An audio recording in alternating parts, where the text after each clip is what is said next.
아멘. 할렐루야. 할렐루야. 폭삭 속았수다. 폭삭 속았수다. 여러분 많이 들어보셨죠? 요즘 아주 핫한 드라마 제목입니다. 이게 폭삭 속은 게 아니라 제주도 방언인데 수고 많으셨습니다. 이런 뜻을 가지고 있다고 합니다.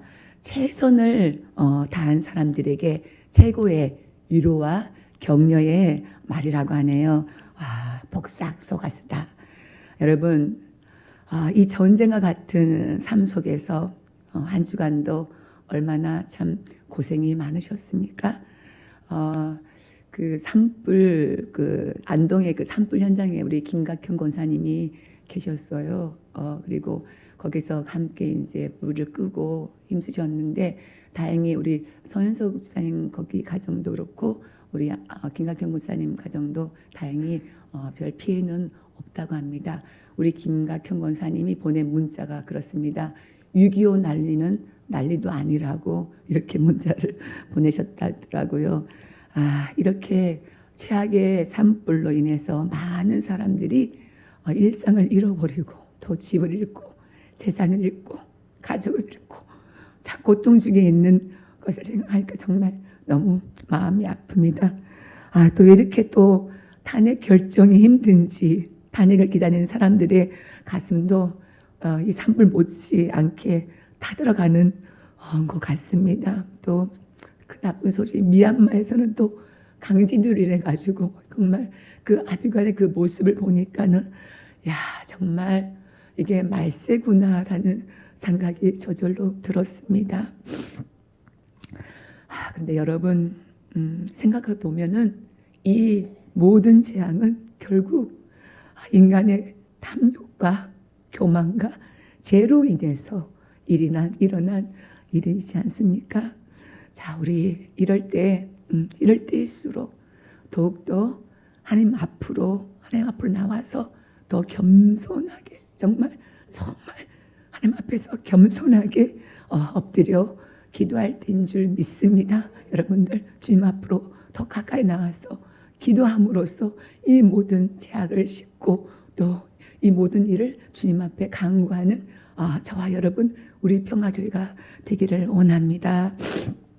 자, 이렇게 우리 인생에는 슬픔과 기쁨이 함께 있고 또 두려움과 평안이 함께 있고 그리고 고통과 구원이 함께 있다는 것이죠. 그러나 주님께서 말씀하셨습니다. 내가 주는 평안은 세상에 주는 평안과 같이 아니하리라. 주님의 약속입니다. 오늘 이 시간 예배를 통해서 세상이 주지 못하는 오직 주님만이 주시는 그 평안이 저와 여러분을 든든히 지켜주리라 믿습니다. 우리 이 시간 그런 평안을 축복하면서 옆에 분들에게 샬롬 샬롬 인사하겠습니다. 수고 많으셨습니다. 샬롬 샬롬. 네, 자, 여러분 나비 효과라는 말 많이 들어보셨죠? 나비 효과. 자, 미국의 기상학자인 에드워드 로렌츠라는 사람이 처음으로 사용한 말인데요. 그는 브라질에서 나비가 날개짓을 하면 저 텍사스에서 토네이도가 일어날까라는 그 주제 강연을 통해서 즉 나비의 그 날개짓 같은 아주 미세한 변화나 아주 작은 사건이 후에는 예상할 수 없는 엄청난 결과로 이루어진다라는 그런 의미를 담는 것이 바로 뭐라고요? 나비 효과라고 말합니다. 사실 이번 산불도 그렇지 않아요? 성묘객의 그 아주 작은 실수, 그죠? 작은 그 불씨로 인해 가지고 그 여의도 면적의 144배나 되는 큰 면적을 다 불태우고 또 천문학적인 그 재산 피해와 많은 가까운 생명을 앗아갔지 않았습니까? 그런데 성경에 보면은 이 나비 효과가 영적인 흐름, 영적인 세계에서도 있다는 것을 우리가 알 수가 있습니다. 한 사람으로부터 시작된 그 죄, 그 부정적인 영향력이 엄청난 파장이 일어날 수 있고요. 또 반대로 아주 미비하고 연약한 한 사람으로부터 시작된 그 믿음의 그 행위로 그 가정과 그 가문의 운명을 아주 뒤바뀌어 놓을 수 있다는 것입니다. 또 더 나아가서는 이것이 상상할 수 없는 위대하고 놀라운 하나님의 역사가 되었다는 것을 우리는 알 수가 있습니다. 자, 오늘 말씀은 바로 말씀 우리가 봤잖아요. 여호수아가 가나안을 정복하고 가나안을 정복하기 위해서 그 정복을 앞두고 아주 은밀하게 두 점탕꾼을 여리고에 이제 파견한 것으로 이 장면이 이제 시작이 됩니다. 그렇게 여리고에 잠입한 두 명의 정탐꾼, 오늘날 말하면 간첩입니다. 그 정탐꾼은 라합이라는 기생의 집에 들어가서 이제 묵게 됩니다. 여관처럼 숙박이 이제 가능했고요. 또 거기에는 성내 여러 사람들이, 많은 사람들이 드나드는 곳이었기 때문에 여리고성에 관련된 군사적인 정보를 얻거나 아니면은 사람들의 그 민심을 파악하기에는 아주 적절한 곳이었습니다. 자, 어떤 여인 등장했다고요? 바로 라합이라는 여인이 등장을 합니다. 자, 이 라합이라는 여인, 바로 성경에는 기생, 창기 이렇게 나와 있습니다. 자, 굉장히 우리가 듣기만 해도 불우한 인생을 살았던 여인이었습니다. 누구든 그런 일을 하고 싶어서 그렇게 살지는 않았을 것입니다. 그녀는 아마도 그럴 수밖에 없는 그러한 상황이었기 때문에 부모님이 그럴 수밖에 없는 여건이었을 것이었습니다. 자, 이 여인은 여리고 성벽에 살았습니다. 우리 그림 한번 띄워봐 주실까요? 자, 이게 이제 상상해서 여리고 성벽이라고 이렇게 나와 있는 건데 다른 게 아니라 이 여리고 성벽은 굉장히 크고 튼튼해서 이 성벽이 두께도 굉장히 두껍습니다. 바로 이 여인이 저 안에 있는 사람들은 안전하게, 아마 잘 사는 사람들은 그렇게 안에 이제 성벽 안쪽으로 들어가 살았을 것이고요. 바깥쪽에서는 가난하고 힘이 없고 노예 같은 사람이 이 성벽 외벽에 사는 것이었습니다. 그래서 저 성벽 외벽에 기생 라합이 여관을 운영하며 살았다는 것입니다. 자, 세상적으로 말하면은 비천한 출신이었고 비천한 운명과 슬픔을 안고 살 수밖에 없는 이 여인에게는, 자, 이 여인에게 이제 드디어 하나님의 복음이 전해집니다. 그리고 이 가정만 구원을 받습니다. 자, 여러분들 여리고성이 어떻게 무너졌는지 아시나요? 아시죠? 예, 모르시는 것 같아서 말씀드릴게요. 6장에 가면은 여리고성이 어떻게 무너지는지가 나와 있는데요. 자, 어떤 교회에 새로 이제 부임한 목사님이 지나가는 교회 학생에게 얘야, 여리고성이 어떻게 무너졌어? 이렇게 물어봤습니다. 물어봤더니 그 애가 깜짝 놀면서 제가 안 그랬어요. 그런 거예요. 그랬더니 교회학교 선생님한테 안 되겠다. 이 학생 좀 가르쳐야 되겠다 싶어서 그 학생들에게 이제 좀 가르치는 의미로 선생님, 저 학생이 여리고성이 어떻게 무너졌나 물어보니까 자기가 안 그랬다고 하네요. 그러니까 그 선생님이 하는 말이 맞아요. 그 아이는 그럴 리가 없어요. 그랬습니다. 별로 안 웃으시네. 1부 때는 엄청 웃었거든요. 좀 웃어주세요. 목사님 저한테 좀 웃기면서 설교하라고 그래가지고 준비했더니만은 여러분들, 웃기는 것보다 사람 말에 웃어주는 분이 가장 좋은 분인 줄 여러분들 아시기 원합니다. 웃어주세요. 뒤에 또 있는데 할까요? 한번 호응을 보겠습니다. 자, 그래서 이 목사님이 안 되겠다. 교회학교 학생들이 너무너무 성경을 모르는구나 싶어서 당회에 가서 장로님들에게 말했어요. 이렇게 하니까 이런 대답을 했습니다. 어떻게 할까요? 이랬더니까 어떤 장로님이 목사님, 돈이 얼마 들지 모르겠지만은 우리가 그냥 세우죠. 이제 빨리 주세요. 이렇게 말했다고 합니다. 자, 이렇게 이제 우스갯소리가 있는데요. 자, 엄밀하게 보면 사실 정탐꾼이 굳이 그 여리고성을 정탐할 필요는 없었습니다. 여리고성의 군사가 얼마가 되는지, 구조가 어떤지, 어떻게 배치되어 있는지 등을 사실은 알 필요가 없었거든요. 왜냐하면은 그 여리고성이야말로 하나님이 가르쳐 주신 그 방법으로 무너졌기 때문입니다. 매일 어떻게 했습니까? 하루에 한 바퀴씩 7바퀴를 돌았을 때 무너졌잖아요. 그죠? 그런데 굳이 그곳에 정탐꾼을 보낸 이유가 무엇일까? 왜 또 그리고 하필이면은 그 정탐꾼들은 기생 라합의 집에 들어갔을까? 자, 그것은 라합과 그 가정을 구원하기 위한 하나님의 계획과 섭리가 있었던 것이죠. 여러분, 하나님 나라에는 결코 우연이라는 것은 있지 않습니다. 자, 두 정탐꾼이 우연히 들어간 그 집, 라합의 여관. 하나님께서 이 두 명의 정탐꾼을 그 여인으로 집으로 목적을 가지고 인도해 주셨다는 것입니다. 여러분들 어떻게 예수를 믿게 됐습니까? 여러분들도 예수를 믿기까지 생각해 보면 그렇지 않습니까? 왜 거기에 내가 있었을까? 왜 그 사람을 만났을까? 왜 그런 일이 있었을까? 우리 한 사람 한 사람을 향한 아주 하나님의 구체적이고 미세한 하나님의 구원의 계획과 섭리인 줄 믿습니다. 그런데 자, 문제가 생겼습니다. 그 라합의 집에 정탐꾼이 이제 들어가는 것을 누군가가 본 거예요. 목격한 사람이 있는 거예요. 그래서 이 사람은 막 달려가서 왕이요! 이스라엘 정탐꾼이 그 라합의 집에 들어간 것을 내가 봤습니다. 하고 어떻게 고발을 한 거예요. 자, 왕의 수하를 보내서 이제 그들을 잡아야 되겠다 싶어서 이제 라합의 집으로 보냈습니다. 그래서 라합에게 이렇게 이때 묻습니다. 너희 집에 정탐꾼 2명이 들어갔지? 자, 여러분, 내가 간첩을 숨겨놨어요. 근데 이제 이 간첩을 잡으러 왔어요. 이제 묻는 거예요. 여러분들은 어떻게 대답할 것 같습니까? 어떻게 대답할 것 같아요?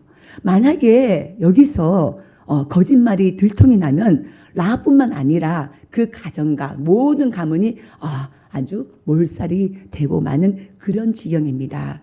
그런데 이때 라합은 이 여인의 그 전 인생을 그 목숨을 걸고 믿음의 결단을 하게 됩니다. 바로 이 결단. 여기서 라합의 그 운명이, 그 가정의 운명이 완전히 뒤바뀌게 되는 것입니다. 자, 라합이 어떻게 대답했는지 한번 읽어보시겠습니다. 그 여인이 두 사람을 이미 숨긴지라 이르되 과연 그 사람을 내게 왔었으나 그들이 어디에서 왔는지 나는 알지 못하겠고 그 사람들이 어두워 성문을 닫을 때쯤 되어 나갔으니 어디로 갔는지 내가 알지 못하나 급히 따라가라. 그리하면 그들을 따라 잡으리라 하였으나. 자, 라합은 사실대로 말하지 않고 그 정탐꾼을 숨겨주게 됩니다. 이런 결단하게 됩니다. 선택의 기로에서 라합은 숨겨주겠다는 선택을 하게 된 것이죠. 정말 중요한 선택이지 않습니까? 자, 노벨 문학상을 수상했고 프랑스 철학자인 장폴 사르트르가 이렇게 말했습니다. 우리 한번 띄워보실까요? 한번 읽어보시겠습니다. 인생은 B와 D 사이의 C이다. 자, 무슨 말일까요? 인생은 B, 벌스, 탄생과 D, 데스, 죽음 사이의 초이스, 선택이다라는 것이죠. 맞죠? 자, 우리는 태어남과 죽음 사이에서 우리 삶은 끊임없이 선택의 인생을 살아가고 있습니다.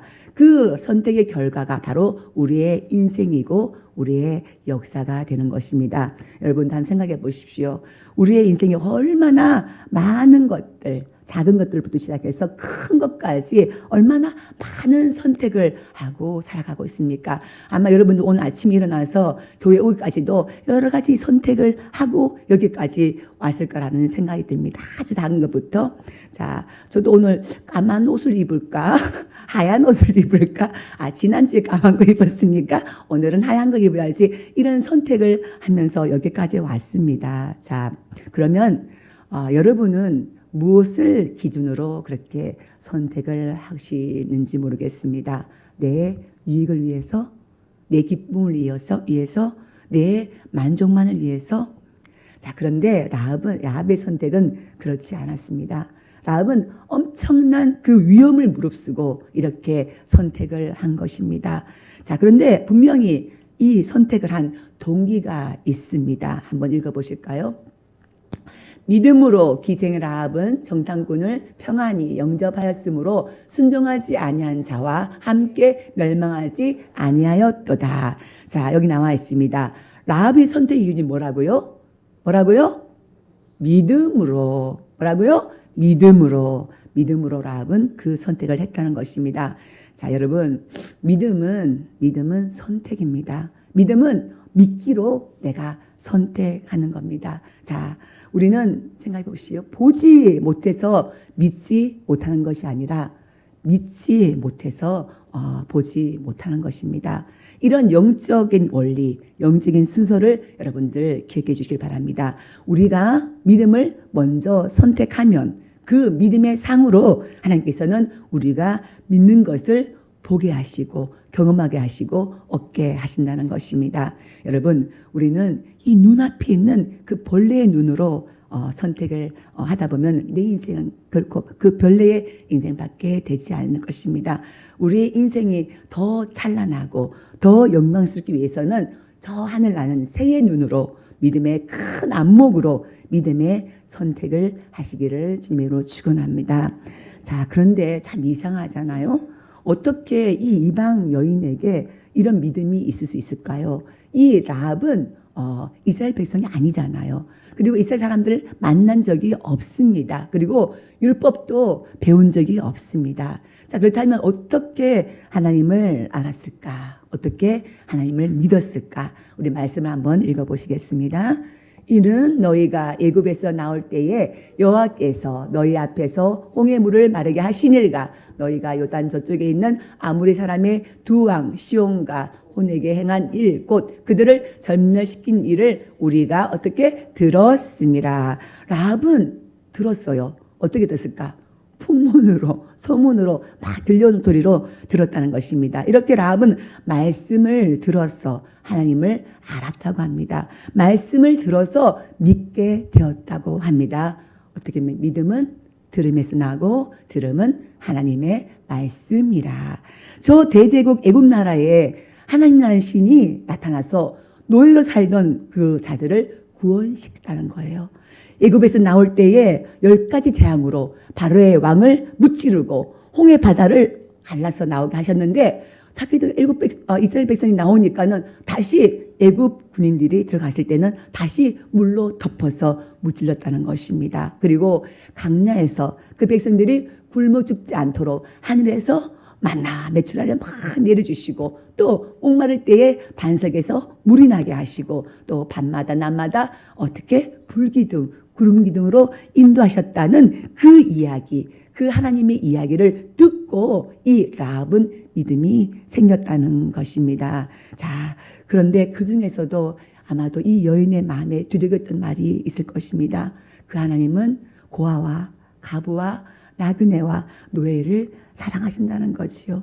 라합은 그런 하나님이라면은 나도 믿겠다. 나도 믿고 싶다는 마음이 생겼습니다. 그것을 마음에 결정한 것이죠. 아마도 매일 요단강 저쪽으로 창문을 열고 건너편 이스라엘 백성들이 오기를 기다렸는지도 모릅니다. 자, 이렇게 라합은 그 들음으로 믿었고 더 나아가서 이것이 행함으로 나타나기 시작했다는 것이죠. 자, 우리가 말씀을 듣기만 하고 만약에 행함이 없다면 우리 신앙생활은 반쪽짜리 신앙에 불과한 것입니다. 우리가 하나님의 말씀을 듣는 것으로 끝난다면은 결코 거기에는 아무런 능력이 나타날 수가 없다는 것입니다. 내가 하나님 앞에서 사명을 헌신으로 드리겠다, 내 삶을 드리겠다 할 때에 내 발과 내 손이, 내 마음이 그렇게 살아갈 때에 거기에 하나님의 놀라운 능력이 나타냄을 믿으시기를 원합니다. 자, 우리는 이 여리고성이 이제 어떻게 무너졌는지 이제 잘 알고 있습니다. 마지막 날에 일곱 날에 돌 때에 함성을 외칠 때에 여리고성 무너진 것을 잘 알고 있습니다. 마지막 일곱째 날 여리고성은 그렇게 무너졌습니다. 그런데 여리고성의 한쪽 벽만 무너지지 않았습니다. 자, 그 한쪽 성벽은 바로 저것입니다. 바로 라합이 살던 그 성벽이었습니다. 자, 말씀이 그대로 성취된 것이죠. 말씀대로 살 때에 약속대로 정말 그 라합의 집은 무너지지 않았습니다. 그리고 영적으로도 그 라합의 집은 무너지지 않았다는 것이죠. 자, 그러면 어떻게 이 라합의 집만 무너지지 않았을까? 자, 라합은 정탐꾼들을 숨겨주신 다음에 자, 이렇게 정탐꾼들에게 말을 합니다. 한번 읽어보실까요? 그러므로 이제 청하노니 내가 너희를 선대하였은즉 너희도 내 아버지 집을 선대하도록 여호와의 이름으로 내게 맹세하고 내게 증표를 내라. 그리고 나의 부모와 나의 남녀 형제와 그들에게 속한 모든 사람을 살려주고 우리 목숨을 죽음에서 건져내라. 자, 말하자면 내가 당신들을 살려주었으니까 당신들이 쳐들어올 때에 나와 우리 모든 가족들을 살려달라는 것이죠. 내가 목숨을 걸고 생명 걸고 내가 믿음의 결단을 하고 너희들을 살려주지 않았니? 너희도 우리를 책임져라. 바로 그 말인 것이죠. 자, 그때 정탐꾼들이 이렇게 이제 말을 합니다. 한번 읽어보실까요? 우리가 이 땅에 들어올 때에 우리를 달아내린 창문에 이 붉은 줄을 메고 내 부모와 형제와 내 아버지의 가족을 다 내 집에 모으라. 아멘. 자, 여러분 여기 뭐가 나오나요? 붉은 줄이 나옵니다. 자, 여기서 붉은 줄이 무엇을 상징할까요? 신학적으로 말하자면 바로 예수 그리스도의 보혈의 피를 상징합니다. 그 보혈 아래에 있으면 그 구원을 받게 된다는 것이죠. 그러니 그 가족 모두를 어떻게 그 붉은 줄 아래에 그 피 아래에 예수 안으로 모이게 하라라는 것입니다. 자, 이 말씀을 읽으니까 뭐가 생각나나요? 이스라엘 백성들이 출애굽할 때도 그랬습니다. 문설주에 양의 피를 바르라고 했습니다. 양의 피가 발라진 그 집은 죽음의 재앙이 어떻게 패스 이렇게 넘어갈 것이다.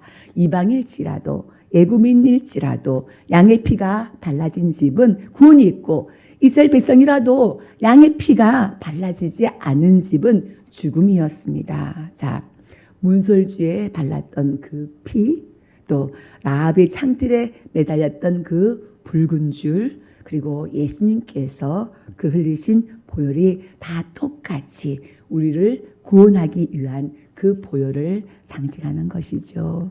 자, 그런데 중요한 것은 여기서 붉은 줄. 이 붉은 줄은 15절에 보면은 정탐꾼을 살기 위해서 이제 라합이 밧줄을 내렸잖아. 그 줄을 내렸잖아. 그죠? 이 내렸던 줄은 원어로 헤베를 해가지고 아주 두꺼운 밧줄을 의미합니다. 그런데 이 붉은 줄은 후트라고 해가지고 바느질 할 때 꿰면 가느다란 실 있잖아요. 그죠? 이 실 몇 가닥을 내려뜨린 것입니다. 그래서 아주 비교가 되지 않습니까? 자, 여러분 밧줄을 이렇게 내려놓으면은 당장 어떻게 눈에 띌 것입니다. 그런데 가느다란 실은 내려놓으면은 잘 보이지 않잖아요. 겨우겨우 이 일을 아는 사람만 보일 것입니다. 자, 이게 무슨 말일까? 바로 이것이 구원의 소망이라는 것이 밧줄 같은 게 아니라는 것입니다. 돈, 밧줄 같아요. 성공, 밧줄 같아요. 건강, 명예, 다 세상의 것들이 밧줄 같아요. 근데 이 밧줄이 끊어지지 않을 것 같고 나를 건져줄 것 같아서 우리는 그 밧줄을 어떨 때는 붙잡고 있습니다. 이것이 구원인 줄 알고 잘못 붙잡고 있다는 것입니다. 자, 그런데 예수님의 십자가는 이 나를 구원할 수 있을까?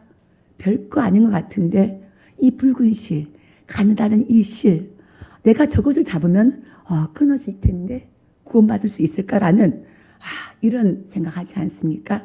여러분, 구원의 우리 그 근거가 우리가 보기에 이런 튼튼한 밧줄 같으면 얼마나 좋겠습니까? 그런데 하늘에서는 밧줄이 아니라 실이 내려오는데 이것이 밧줄이라고 생각하는 사람이 얼마나 되겠습니까? 자, 근데 이것이 바로 하나님 나라의 방법이라는 것입니다. 여러분, 구원이라는 것은 세상적으로 대단해 보이고 거창해 보이는 것이 아닙니다. 그저 구원이란 예수를 믿으면 구원을 받는 것입니다. 예수님께서 날 위해서 십자가에서 피 흘려 죽으셨다는 그 사실을 믿기만 하면은 구원을 받는다는 것입니다. 단 어떤 거창한 것이 돈 필요 없습니다. 명예 필요 없습니다. 우리가 구원받기 위해서는 그저 우리가 오직 주님만으로 그 예수 그리스도의 보혈만으로 구원받을 수 있다는 것을 믿으면은 된다는 것입니다.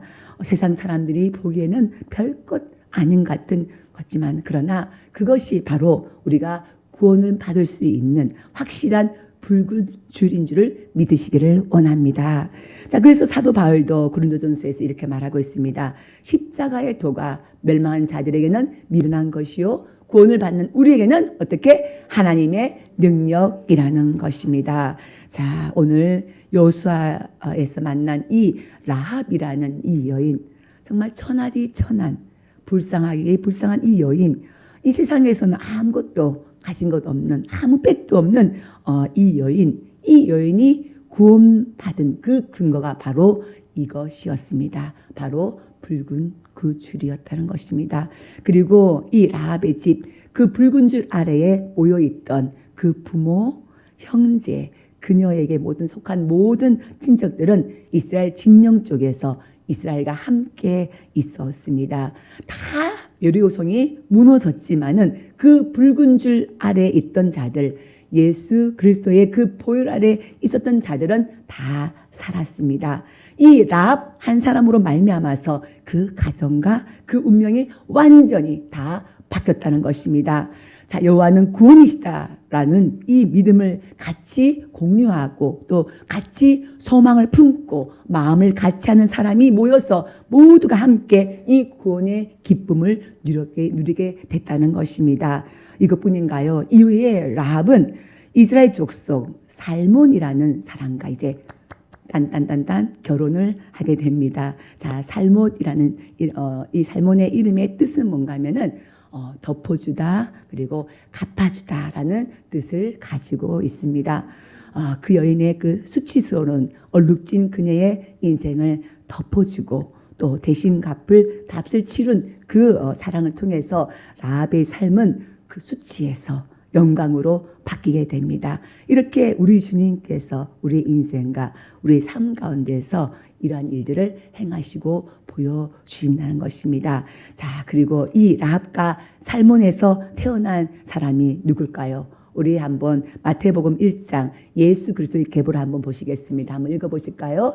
아브라함과 다윗의 자손 예수 그리스도의 계보라. 그래서 낳고 해서 살몬은 라합에게서 보아스를 낳고 보아스는 룰색에서 오벳을 낳고 오벳은 이새를 낳고 이새는 다윗 땅을 낳느니라. 이렇게 낳고 해서 또 야곱은 마리아의 남편 요셉을 낳았으니 마리아에게서 누구? 그리스도라 칭하는 예수가 나시니라. 아유, 여러분 놀랍지 않습니까? 이 기생의 라합은 다음에 누굽니까? 예수 그리스도의 그 계보에 있는 그리스도 조상이 되는 영광을 누리게 됩니다. 또한 이 성경에 이 라합이라는 원래 이 북의사에서 이 여인의 이름이 잘 나타나지 않는데 이 라합이라는 이름이 성경에 10번 이상 등장을 합니다. 자, 어떻게 해서 이렇게 되었을까요? 여러분, 한 여인의 믿음의 결단이었습니다. 믿음의 선택이었습니다. 그 나비의 날개짓 같은 그 나약한 그 믿음의 날개짓이 이렇게 위대한 하나님 나라의 구원의 역사가 되었다는 것입니다. 여러분, 구원이란 것이 바로 이런 것입니다. 구원은 그 언젠가 구원받는 것이 아니라 어떤 과거가 아니라 지금부터 여기서부터 내가 지금 하고 있는 그 작은 일, 그 일부터 구원이 시작이 되는 것입니다. 그리고 그거는 그렇게 대단한 것이 아닌 것이 그 어린 양의 피가 구원하신 것처럼 예수 그리스도의 그 보혈이 우리를 구원하신다는 것입니다.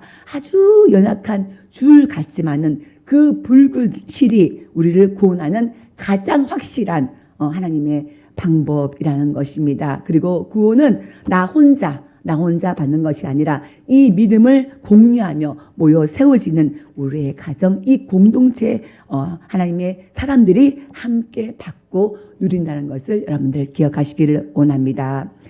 여러분, 그리스도 안에 있으면 우리는 새로운 피조물이라.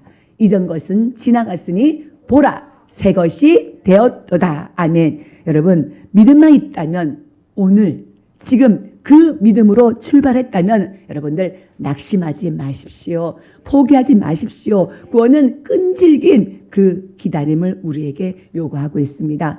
변화는 우리의 오랜 시간과의 영적 싸움입니다. 평생 우리가 지고 가야 할 십자가이며 우리의 과제라는 것입니다. 결실이 없다고 하더라도 눈에 보이지 않는다 하더라도 우리의 믿음만큼 여리고성이 묻어듯이 성은 함락되고 믿음이 있다면 우리는 구원받을 수 있다는 것입니다. 이때 조건과 원칙이 하나 있지 않습니까? 꼭 저와 여러분들 꼭 예수 안에, 예수의 보혈 안에, 예수의 은혜 안에, 예수의 사랑 안에, 예수의 그 보혈의 능력 안에 거하시기를 원합니다. 하나님 때를 기다리고 찾으며 구하고 기도하시기를 원합니다. 기도로 주님의 그 보혈 아래에 가두시기를 바랍니다. 그 보혈의 능력을 구하며 그 보혈 아래에 있을 때에 그 놀라운 은혜가 저와 여러분 가운데 있을 줄 믿습니다. 여러분들 믿음으로 결단하고 그 보혈의 능력 속에서 아주 담대하게 주님이 함께 하시기 때문에 그 보혈의 능력이기 때문에 담대하게 이 한 주간도 걸어가시는 저와 여러분에게를 주님의 이름으로 축원합니다.